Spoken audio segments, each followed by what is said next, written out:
Job chapter 41. Can you draw a Leviathan with a hook, or snare his tongue with a line which you lower? Can you put a reed through his nose, or pierce his jaw with a hook? Will he make many supplications to you? Will he speak softly to you? Will he make a covenant with you? Will you take him as a servant forever?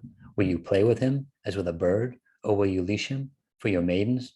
Will your companions make a banquet of him? Will they apportion him among the merchants? Can you fill his skin with harpoons, or his head with fishing spears?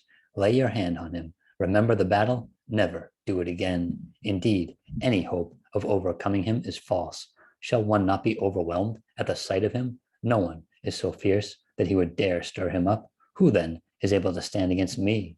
Who has preceded me that I should pay him? Everything under heaven is mine. I will not conceal his limbs, his mighty power, or his graceful proportions. Who can remove his outer coat? Who can approach him with a double bridle? Who can open the doors of his face with his terrible teeth all around?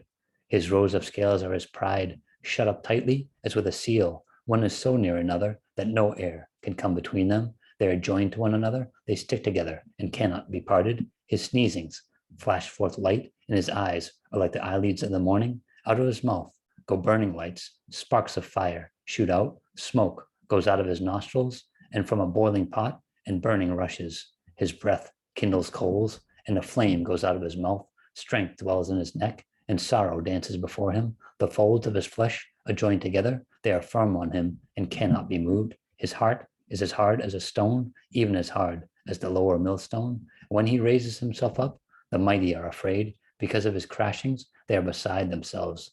Though the sword reaches him, it cannot avail, nor does spear, dart, or javelin. He regards iron as straw and bronze as rotten wood. The arrow cannot make him flee. Sling stones become like stubble to him. Darts are regarded as straw. He laughs at the threat of javelins. His undersides are like shot potsherds. He spreads pointed marks in the mire. He makes the deep boil like a pot. He makes the sea like a pot of ointment. He leaves a shining wake behind him. One would think the deep had white hair. On earth there is nothing like him, which is made without fear. He beholds every high thing. He is king over all the children of pride.